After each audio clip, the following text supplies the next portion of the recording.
Good evening, I'm Klaudia Czerwińska and you're watching World News Tonight live from Warsaw. Following negotiations between Russian and U.S. delegations in Saudi Arabia, a maritime ceasefire was reached in the Black Sea. But is Russia ready to uphold its end of the bargain? More on this in just a moment, but first, the latest headlines. Zelenskyy responds to Black Sea ceasefire as Ukraine continues the fight for its territory.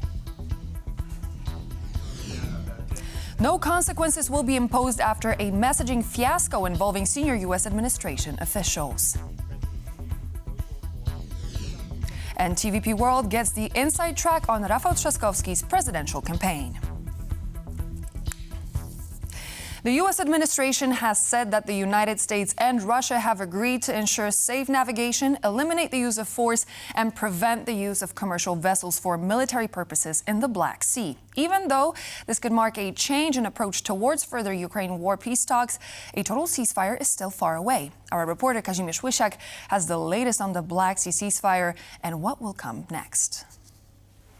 As the Russian delegation left, it was the Ukrainians' turn to talk peace with US officials in Saudi Arabia on Tuesday. As this high-stakes game of telephone continues, the three sides have agreed to a partial ceasefire in the Black Sea.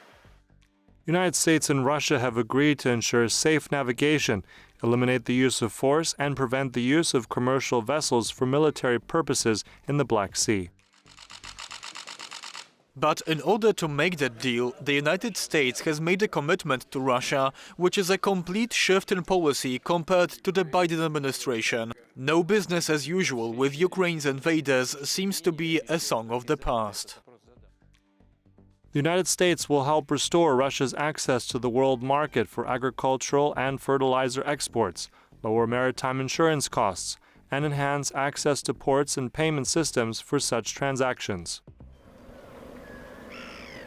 While Russia withdrew from the previous Black Sea grain agreement in 2023, Ukraine found a way to continue to export its own agricultural products nonetheless. So the question is, what does Ukraine get from this latest deal? It is reintroducing Russia and Russian products and Russian access not only to the physical global markets, but also to global financial markets to be able to pay for that trade. So what we see here in essence is that the majority of the benefits from the ceasefire that might take place in the Black Sea, according to the announcement going to be made by the White House, is beneficial to Russia. When dealing with Russia and Vladimir Putin, nothing is as simple as it seems. The total ceasefire pushed for by US President Donald Trump is still nowhere to be seen. I believe, and not only me, that Putin is not interested in peace. He's only interested in staying in power. And therefore, he's not agreeing to the proposed ceasefire.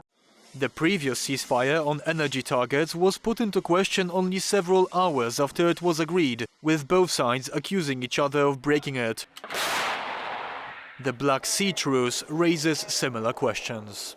If it helps in any way build momentum towards a ceasefire, I'm not against it, but you can be sure that Russia will test any ceasefire, and if there's not a force in place to compel them to live up to it, then they will make a mockery of it, as they typically do. While the Ukrainians agreed to a complete ceasefire proposed by American officials earlier this month, Russia has not. The Black Sea ceasefire may look like a step forward, but the longer these negotiations take place, the more territorial gains Russia can make. The fourth point proposed by the American side is that everyone will work towards a lasting peace. Again, we're ready for this. We're ready to move fast towards an unconditional ceasefire and towards the next steps for a lasting and fair peace. In a separate statement, the White House repeated its commitment to facilitate the exchange of prisoners of war, the release of civilian detainees, and the return of kidnapped Ukrainian children by Russia. While it is a nod towards Kyiv, there has been no indication on the Russian side that they would agree to these terms. It's pretty clear that Russia is playing a game. Russia is not an honest negotiator. And that's why this question about if you like, the credibility of what has been agreed in terms of the interest of Ukraine and the rest of the world is rather dubious. The question is, if and when will Donald Trump put some pressure on Putin to actually stop the fighting in Ukraine? While the talks continue, Russian bombs continue to drop on Ukrainian soldiers and civilians alike. For TVP World, I'm Kazimierz Łysiak. As a partial ceasefire was reached in the Black Sea, Ukraine remains affected by continuous attacks aimed at its cities and civilian population. Let's now cross over to Kyiv, where our Ukraine correspondent Oz Kataji has more details on the press briefing by Volodymyr Zelenskyy following the maritime ceasefire announcement and the latest updates on military developments in Ukraine. Good evening, Oz. So, what was President Zelenskyy's reaction to the announcement today? Well, for one thing, it's important to note the context that's important to understand is that the Black Sea has effectively been free to navigate now for Ukrainian grain corridor for shipments of Ukrainian grain from the southern coast for several months because of the work that Ukrainian naval drones have put in to deter and to push the Russian Black Sea fleet out of that port in Sevastopol. So it's really unclear what Ukraine is benefiting from in this ceasefire deal, in the fact that effectively what is being offered to Ukraine is the current status quo in the Black Sea in exchange for sanctions relief on Russia for what it considers key exports, agriculture and fertilizer. So Zelenskyy reacted to this. He's on his way to Paris for a summit with Emmanuel Macron. On his way, he reacted to the news of this reached agreement between the US and Russia. Let's take a listen to what he had to say. We believe that this is a weakening of the position and a weakening of sanctions, in our opinion. We do not yet know the details of this item and we were not present at the meeting, so I cannot say anything. But this was not on our agenda. The American side raised it. Umerov contacted me. I said that this is not a discussion of an unconditional ceasefire, even a partial ceasefire in the sky and at sea, regarding the removal of certain obstacles for the Russians regarding agricultural products. And it is too early to say that it will work, but these were the right meetings, the right decisions, the right steps. No one can accuse Ukraine of not moving towards sustainable peace after this. Now, President Zelenskyy has since released a further statement putting the onus back on the Russians, saying how Russia behaves in the coming days will show a lot, if not everything. If there are air alerts again, if there is military activity in the Black Sea again, if there are Russian manipulations and threats again, then new measures will have to be taken against Moscow specifically. So strong words from Zelenskyy there.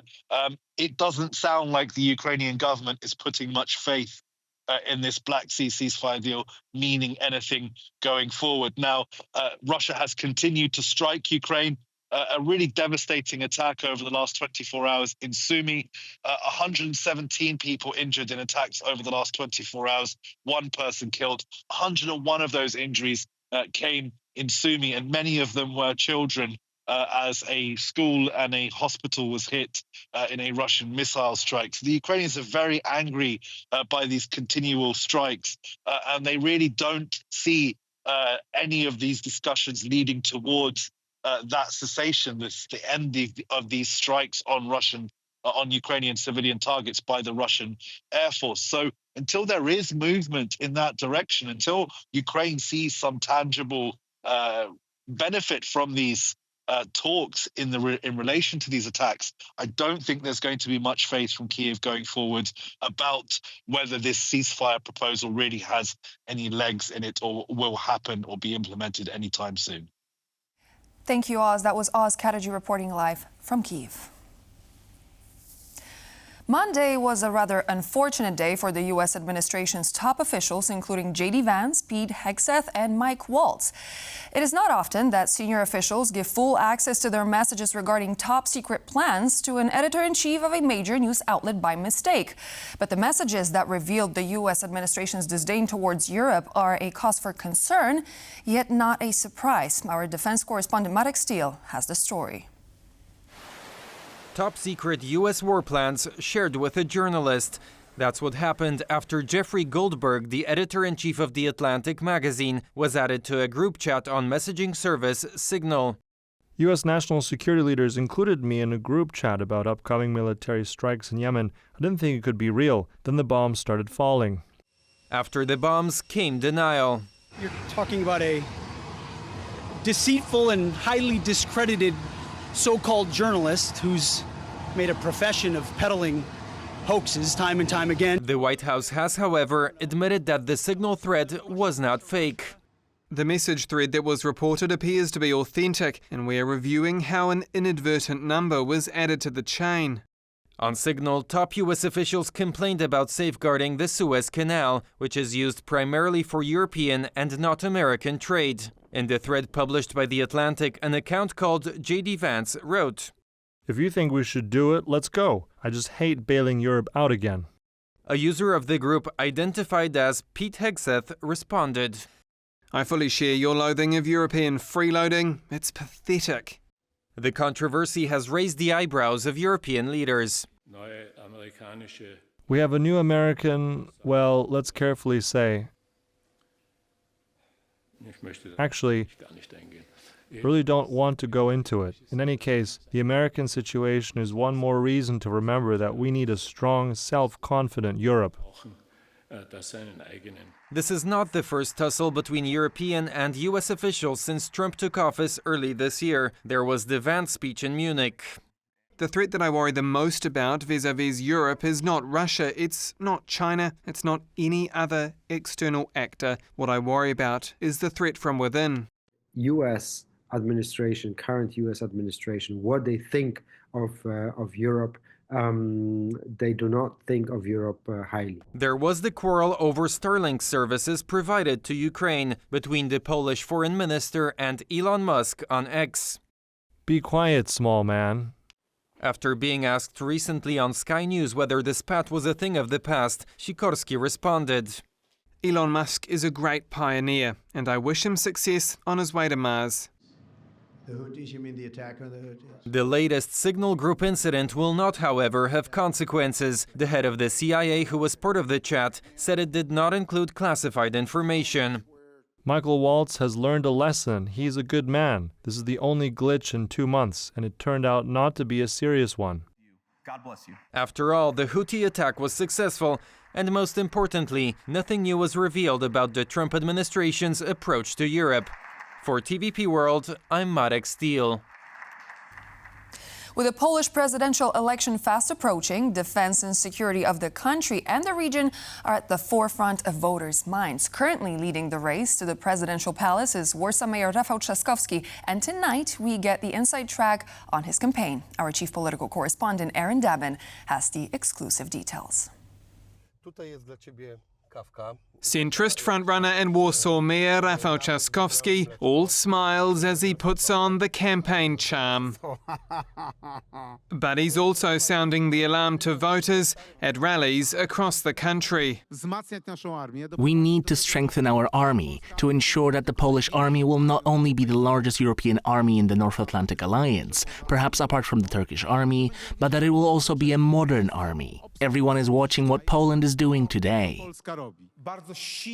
Very strong relations with the United States, support for NATO. These are extremely crucial points. But to this we must add a third point, namely the best possible relationship in the EU, as much as possible to stay in the EU, and as much authority as possible in the EU. Those close to Trzaskowski's campaign have told TVP World that they view security as the #1 issue on the road. In recent weeks, the role of Poland in NATO's mutual defence vow, also known as Article 5, has come under the microscope after an appearance on Polish radio station RMF by right-wing candidate Karol Nawrocki, who's backed by the opposition Law and Justice Party. If Russia does attack the Baltic states and you were president of Poland, would you send Polish troops to support them? Naturally, it's in the interest of the Polish state. Yes or no? For the Baltic countries to remain independent. Why won't you give me a straight answer?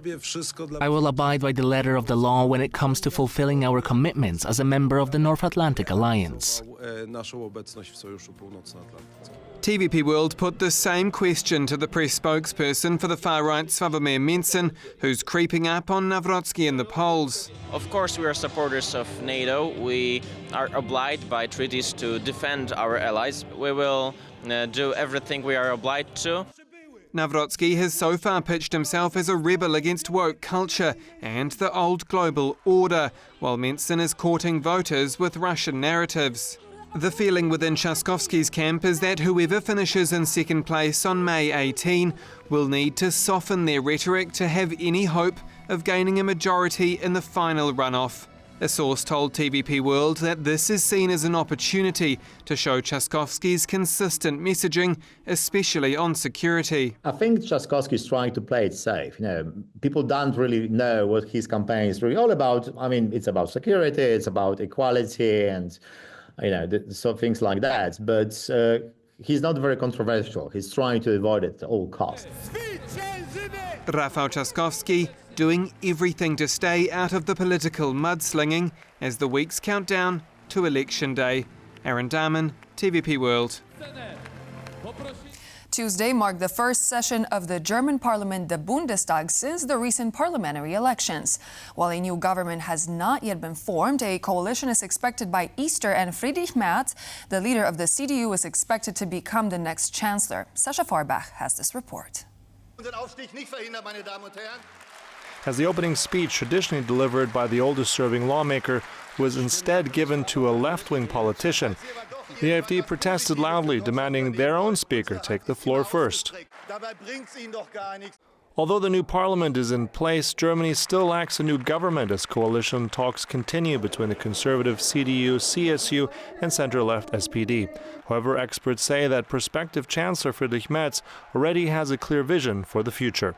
Merz really recognized and said the answer to that can only be more European security, can be Germans together with the Europeans providing more security to Ukraine, and the reform of the debt brake is part of that. It's the only way for Germans to pay more for our own self-defense, invest more in our own infrastructure, is to reform the debt brake. Last week, during the final session of the previous Bundestag, Friedrich Merz took a bold step by securing a historic reform to Germany's debt brake. This groundbreaking move frees up billions of euros for defense and infrastructure development. The reform not only empowers Berlin to scale up its defense industry, but also strengthens its ability to support Ukraine, offering critical assistance. The decision marks a significant shift in Germany's fiscal policy, positioning the country to bolster both its domestic and international security efforts. So we're now looking at a new German government led by a much stronger chancellor who comes in saying we need to do whatever it takes on German defense and we need to help Ukraine much stronger. And now Ukrainians are, of course, asking to see the deliverables, to see how the Ukraine aid from Germany and Europe are ramped up at this critical juncture.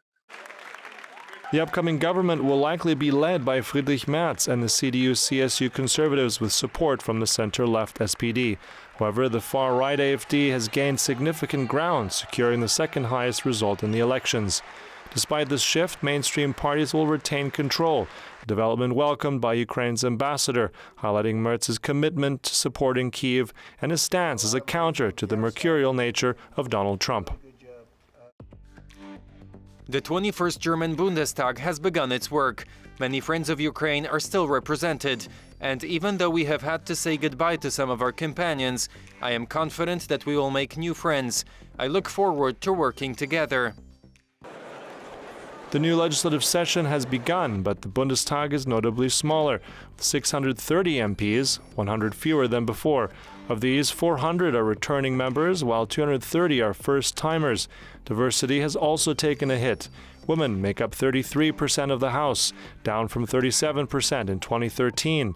The Greens led with 52 women, while the far-right AfD has the fewest at 18.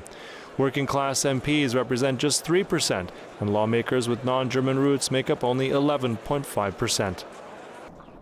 While the new government is still in the works, according to the German constitution, Olaf Scholz continues as caretaker chancellor alongside other ministers until the upcoming vote to select a new chancellor, perhaps before Easter.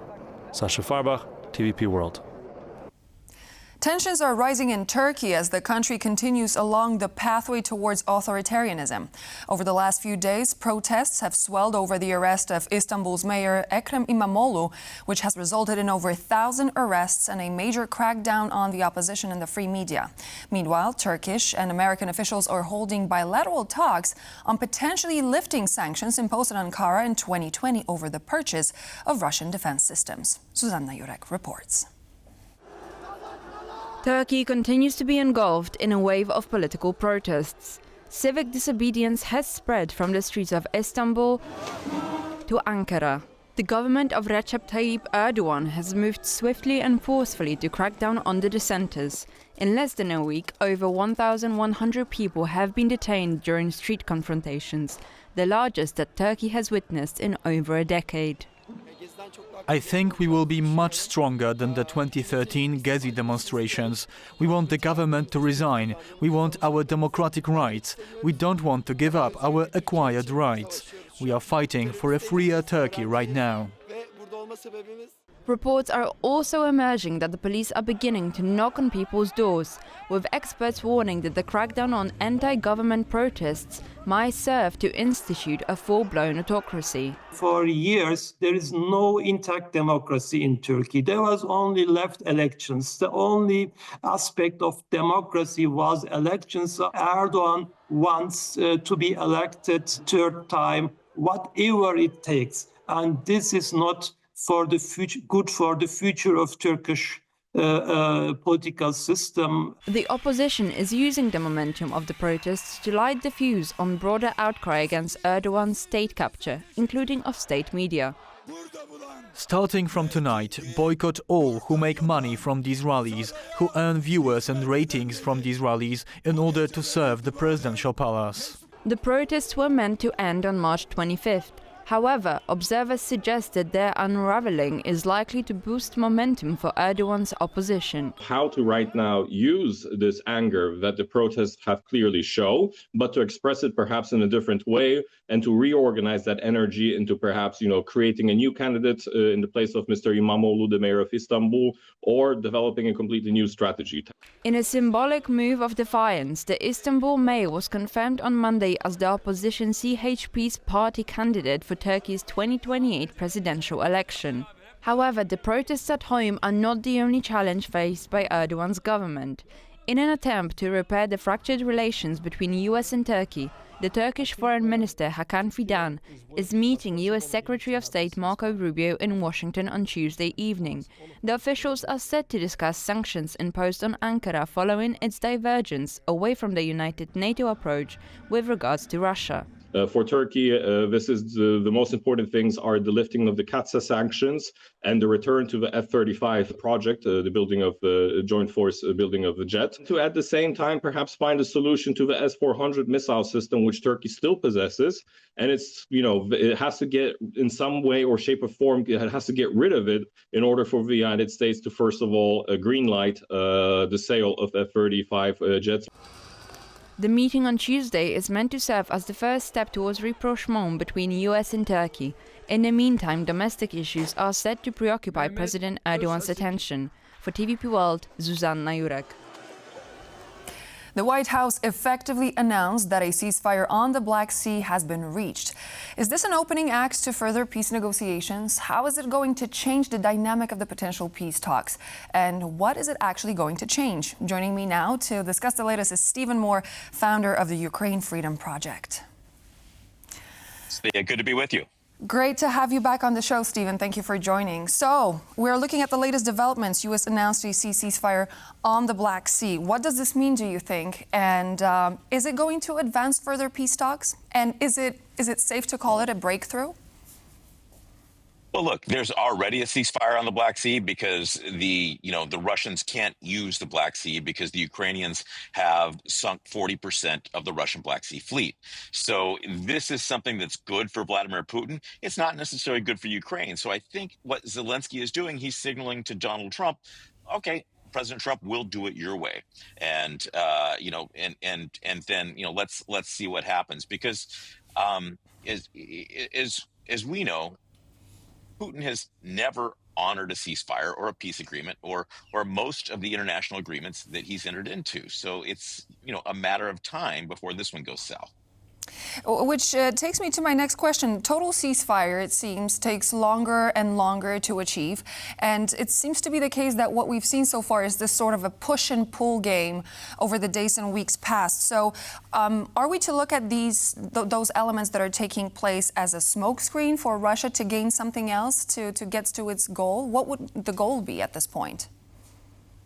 Well, look, I mean, you know this better than I do. You're Polish, and Russia wants to reconstitute the Russian Empire. They want to rebuild the Soviet Union, and so for that they need Ukraine, and Poland and the Baltic states and Finland are next on the menu. So Putin is not, decided to behave differently. He's not changed his goals. If you look at the details of these peace agreements that they're talking about, these ceasefires, then you see that all of them are just a way that Putin is buying time to, restock his missiles, to restock the Iranian drones, and, likely come back at Ukraine at a future time. So, considering the partial Black Sea deal, what is going to happen in days and weeks to come? And does it have a potential to speed up some further peace talk negotiations? Or is it actually going to give Russians more time to refuel and hit with double strength? Well, and that is the question. There's the folks in the White House, the folks in Washington have a lot more faith in Vladimir Putin as a man of peace than I do, and probably most Eastern Europeans do. And so what needs to happen here, I think Zelenskyy is betting on a peace process education for the Trump administration. There's the perception among conservatives in the United States that somehow Zelenskyy is the problem, the stumbling block to peace. But so I think what Zelenskyy has to do at this point, if he wants support from the White House, is to play Trump's game. Trump wants to do it this way, so Zelenskyy, has to go along. Zelenskyy has three options right now. One is get security guarantees or weapons from the United States. Two, get security guarantees and weapons from Europe. And three, keep fighting and pick up weapons where you can, because Ukraine has a very well-developed defense industry at this point. They're leading the world in drone warfare, and that's what's causing 90% of the Russian casualties right now is drones. So it's not as though Ukraine can't survive on its own. The question is how they can continue to fight. I think the problem they have is air defense, and how do you keep the Russian missiles and the Iranian drones out of Ukrainian cities targeting civilians? Well, definitely there's that talk of Germany and Friedrich Merz suggesting that maybe Germany should actually give Taurus long-range missiles to Ukraine. This is definitely going to be subject of discussion as well. You mentioned security guarantees. Do you think that a minerals deal that we heard from Mr. Trump is going to be signed soon with Ukraine could actually serve as a potential safety guarantee for Ukraine? Well, there's a reason that United States of America has an Air Force base in Saudi Arabia, and it's not the weather. It's not the cocktails at the bar. It is because Saudi Arabia has minerals, in this instance gold, in this instance oil, that is important in the United States' interest. So the theory goes that if Ukraine has important minerals, lithium and other rare earth minerals that are important to the United States' strategic interest, then there will be increased there'll be an incentive for U.S. military involvement to protect Ukraine. I cannot stop myself from asking, this is going to be our final question, but considering the message fiasco of the U.S. Senior officials yesterday, is this really truly a sign of rupture in the transatlantic relations with what we've heard from the signal messages? I think those signal messages should be taken seriously. I think that, and look, NATO has been rotting from within as an alliance for a long time. Again, the closer your capital is to Moscow, the more likely you are to actually honor your obligations to NATO.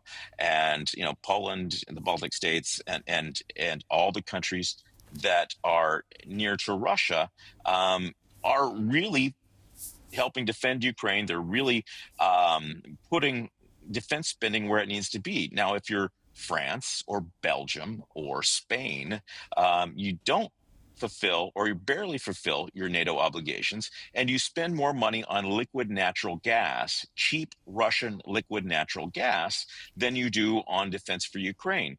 So there is unfortunately a truth to the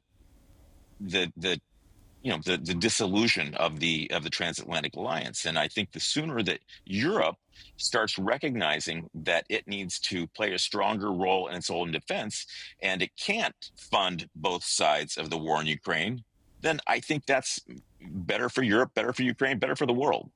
Thank you so much, Stephen. Pleasure as always to have you on the program. Stephen Moore, founder of the Ukraine Freedom Project. Always great to be with you.